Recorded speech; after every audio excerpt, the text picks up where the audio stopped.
Welcome to the very first installment of Scotty's Tubi Summer Spectacular. Yeah, forgot the name. Jesus Christ, they're stomping the mud hole up there. Believe it. So, first up is Ice Soldiers. Now, I saw a preview for this on one of the movies that my son and I watched. It's from 2013, so whatever movie it took, I think it was one of the Insidious movies, I think it was. And if that's the case, it'd be Insidious Chapter 3. And I thought this looked interesting. It stars Dominic Purcell. And you couldn't really tell what it was about. He had something to do with there were three soldiers that were frozen. I thought they were going to be German, but they're Russian. They're Soviet soldiers. In 1962, according to Wikipedia, I watched another review to 1959, but apparently it's 1962 during the Cuban Missile Crisis.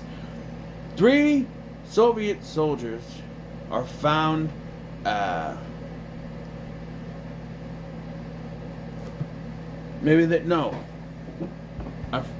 found frozen in ice.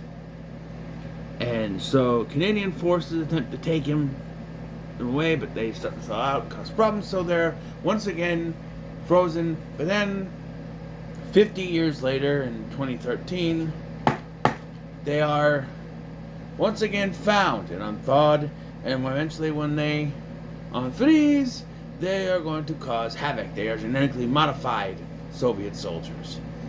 Yes, Dominic Purcell plays the lead scientist on this. I couldn't peg him as playing a scientist, but he makes it work.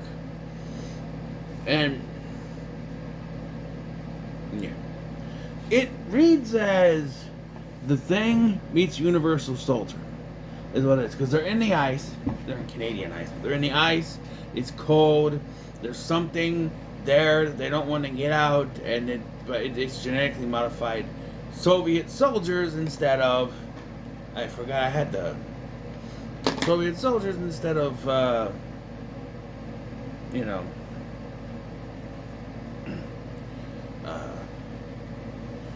fucking a thing from outer space.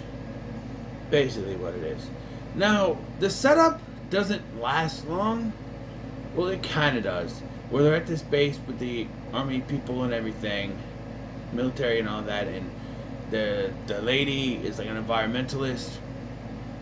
Or she doesn't want them to even start digging around there. That she wants to find oil that supposedly is underneath there. Michael Ironside is also there, and he's pretty good. And it's kind of interesting because they were both on The Flash as McRoy Heatwave.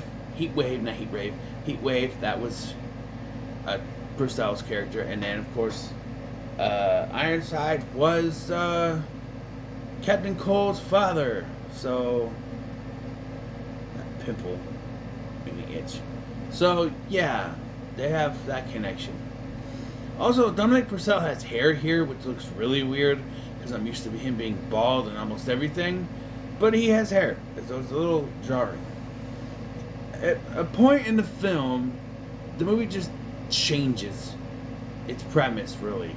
Where at first it's like, oh, okay, it's going to be these group of people trying to survive these soldiers. Then the soldiers get out, and Dominic Purcell is basically on his own, till he meets up with Adam Beach, who plays a Native American. He even calls himself an Indian, but Native American.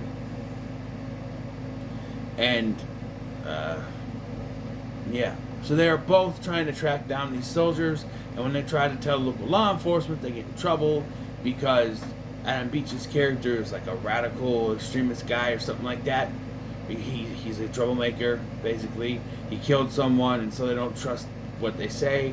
But they're proven right, and eventually they do take these soldiers down. It takes a while because they're genetically modified, but they do take them down. This was not too bad. For a direct-to-video movie that you think would be low quality, the quality is actually pretty good, pretty well done. Everything is on location for the most part. Something like this, you think, oh, it's going to be green screen and stuff. No, a lot of it's on location. Dominic Purcell has to carry this movie, and he does. He's very well at it.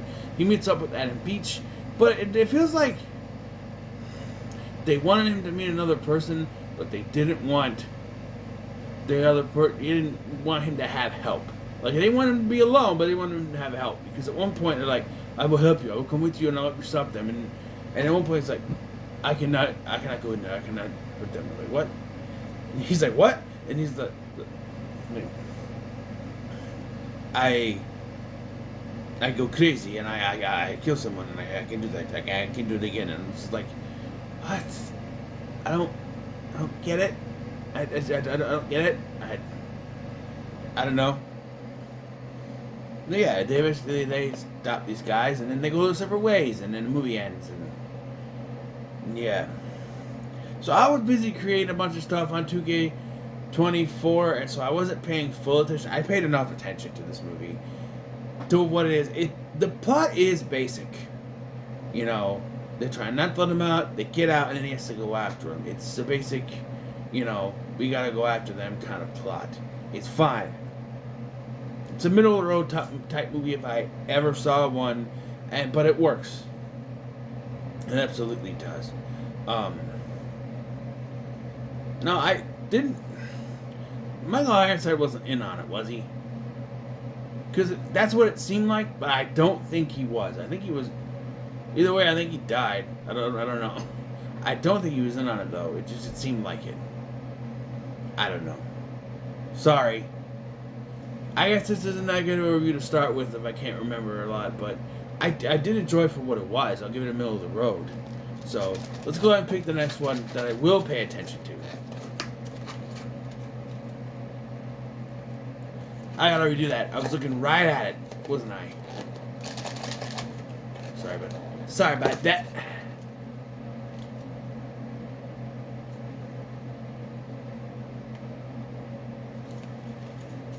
Don't trip them.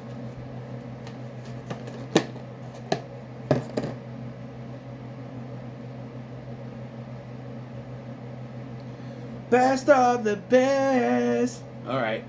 I've only seen part of that movie once when we went to see my grandpa. So, should be interesting. So, what are your thoughts on Ice Soldiers? Let me know if you like and subscribe. Thanks for watching. I'm Sky and I'll see you in the next one.